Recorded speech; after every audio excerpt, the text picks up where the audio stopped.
Hello viewers, welcome to BRK health. నేను మీ ఫాతిమా. సో ఈ రోజు అయితే నేను doctor Dheeraj health pain relief and wellness centre management స్పెషలిస్ట్కి వచ్చేసాను. సో డాక్టర్ గారిని అడిగి మరిన్ని వివరాలు తెలుసుకుందాం. Hi sir. నమస్తే అండి. నమస్తే అండి. యాహ్! ఎలా ఉన్నారు? Good. How are you? I'm good అండి. ఇప్పుడు చాలా మంది అయితే బ్యాక్ పెయిన్ ఇష్యూస్తో ప్రాబ్లమ్ ఫేస్ చేస్తున్నారు. హ్మ్. కొంతమంది సాఫ్ట్వేర్ ఆఫీస్లో అంటే కూర్చొని వర్క్ చేయడం వల్ల, ఇంకొంతమంది జిమ్కి వెళ్తూ ఉంటారు, వెయిట్స్ లిఫ్ట్ చేయలేకపోతారు. హ్మ్. సో ఎత్తినప్పుడు ప్రాబ్లమ్ ఫేస్ చేస్తున్నారు, పెయిన్ వచ్చేస్తుంది, బ్యాక్ పెయిన్ పట్టేస్తుంది అంటున్నారు. హ్మ్. సో ఈ ఇష్యూస్ ఎందుకు వస్తాయి, అసలు ఎలా మొదలవుతుంది?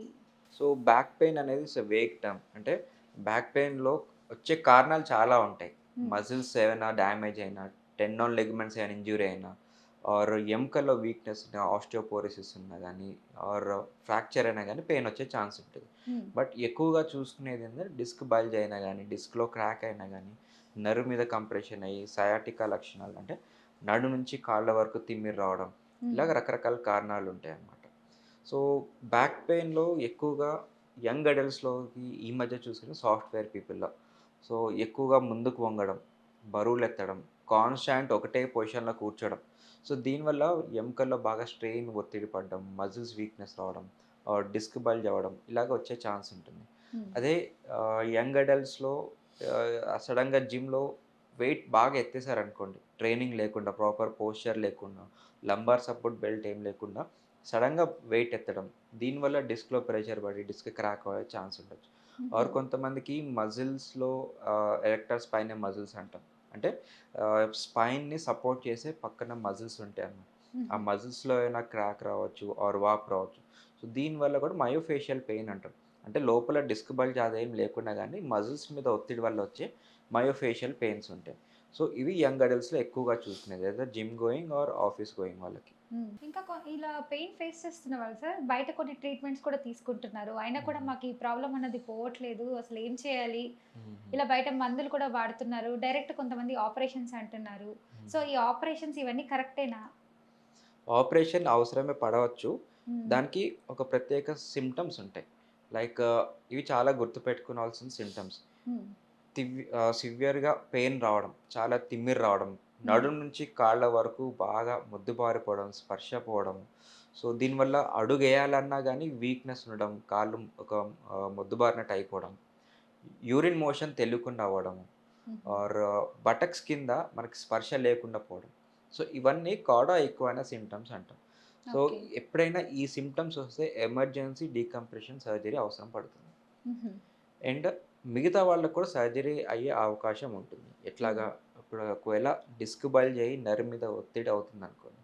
సో, వాళ్ళకి మైల్డ్ ఉందా? మోడరేట్ ఉందా? సివియర్‌గా ఉందా? చూసుకోవాలి. హ్మ్. చాలా సివియర్‌గా ఉంది. కెనాల్ స్టీనోసిస్ ఉంది. ఆర్ నర్వ్ బాగా ఒత్తిడి అవుతుంది అంటేనే వాళ్ళకి ఎండోస్కోపీ ద్వారా సర్జరీ ఉంటుంది. Or open laminectomy or spine fixation ఏదైనా విధానం ద్వారా వాళ్ళకి నొప్పి నుంచి ఉపశమనం కలగొచ్చు సర్జరీ హుహు. ద్వారా.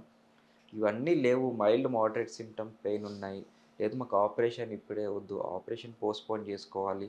ఆర్ నాన్ సర్జికల్ మెథడ్ ద్వారా ట్రీట్మెంట్ చేసుకోవచ్చు అంటే పెయిన్ మేనేజ్మెంట్ పద్ధతి ద్వారా సర్జరీ లేకుండా వాళ్ళకి నొప్పి నుంచి ఉపశమనం కలిగించవచ్చు. అసలు ఈ పెయిన్స్ ఏం రాకుండా ఉండాలంటే ఎలాంటి జాగ్రత్తలు తీసుకుంటే మంచిది డాక్టర్ హ్మ్. గారు? సో, దీనికి అర్థం చేసుకోవాలంటే ఈ వెన్నపూస ఎలా ఉంటుంది మనకి? ఈ స్పైన్ స్ట్రక్చర్ ఇది. సో, ఇందులో ఎముకలుంటుంది. దీన్ని వర్టిబ్రా బాడీ అంటాం. ఇది హ్మ్. ఫెసెట్ జాయింట్ అంటాం. అంటే పైన ఎముక, కింద ఎముక కలిసిన జాయింట్ ఇది.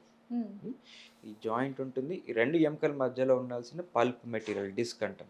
ఈ హుహు. డిస్క్ అనేది ఒక షాక్ అబ్జార్బర్ లాగా, సస్పెన్షన్ లాగా పనిచేస్తుంది. ఓకే. మనం ముందుకు వంగాలన్నా, నడవాలన్నా ఇది స్పాంజ్ లాగా పైకి కిందకి ఊగి దీన్ని బాడీ వెయిట్ నర్వ్ మీద పడకుండా, ఎముకల మీద పడకుండా కింది వరకు ట్రాన్స్మిట్ చేస్తుంది. ఓకే. సో, దీన్ని మనం హెల్తీగా ఉంచుకోవాలి. హ్మ్. ఇదొక స్పాంజ్ మెటీరియల్. స్పాంజ్ లాగే ఉంచుకోవాలి. హ్మ్. దీన్ని ఎప్పుడైనా మనం బాగా ఒత్తిడి చేసాం. ఎట్లాగా ఒత్తిడి అవుతుంది? కాన్స్టాంట్‌గా ముందుకు వంగడం. సో, దీనివల్ల ఇట్లా ప్రెషర్ పడ్డం. హ్మ్. ఎప్పుడైతే కాన్స్టాంట్‌గా ముందుకు వంగి గంటలు, గంటలు కూర్చున్నామనుకోండి, దీంట్లోకి న్యూట్రిషన్ అనేది లోపలికెళ్ళదు. లోపలున్న వేస్ట్ మెటీరియల్ బయటికి రాదు. ఓకే. ఇదొక స్పాంజ్ లాగా ఉంటుంది. చెప్పాను హ్మ్. గదా!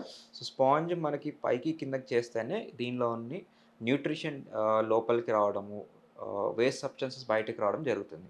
సో ఎప్పుడైతే ఈ మూమెంట్స్ కదలికలు లేవు, ఎక్కువ ముందుకు వంగడం ఆర్ సడన్గా బరువు ఎత్తడం వల్ల లోపల ఇంట్రాడిస్కల్ ప్రెషర్ ఎక్కువ అవుతుంది. సో ప్రెషర్ ఎక్కువైనప్పుడు డెసికేషన్, డిస్క్ క్రాక్ అవ్వడం, యాన్యులార్ టేర్ అవ్వడము.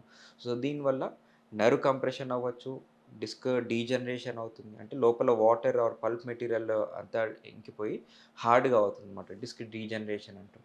ఆర్ డిస్క్ బల్జ్, లోపల పల్ప్ వచ్చి నర్వ్ మీద ఒత్తిడైనా కానీ నడు నుంచి కింద వరకు పెయిన్ వచ్చే అవకాశం ఉంటుంది.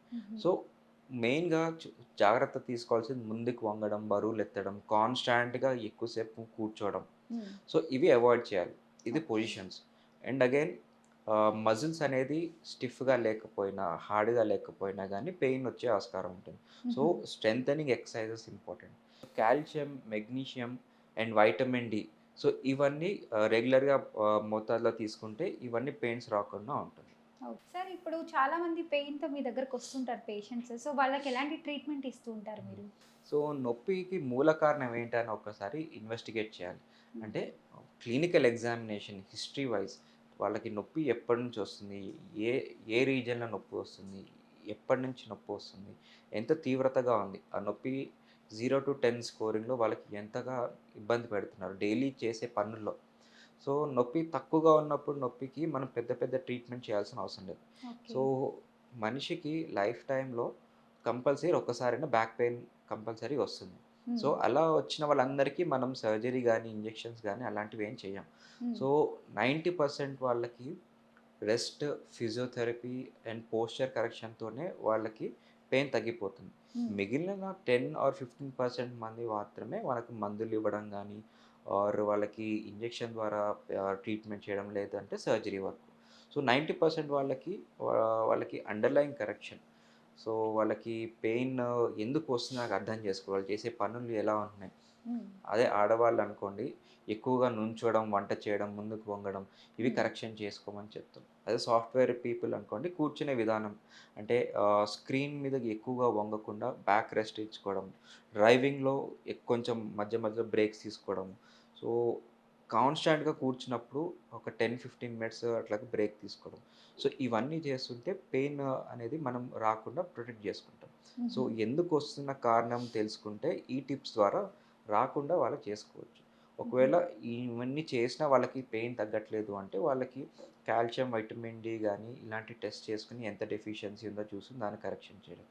లేదు అంటే ఎక్స్రే కానీ, ఎంఆర్ఐ, స్పైన్ చేసుకుంటే ఎక్కడ డ్యామేజ్ ఉంది, డిస్క్ బల్జ్ ఎంతవరకు అయింది, నర్వ్ కంప్రెషన్ ఎంత ఎక్కువగా ఉంది. సో దీంతోటి మనకి సర్జరీ అవసరమా, నాన్ సర్జికల్ ట్రీట్మెంట్తో సరిపోతుందా చూసుకోవాలి.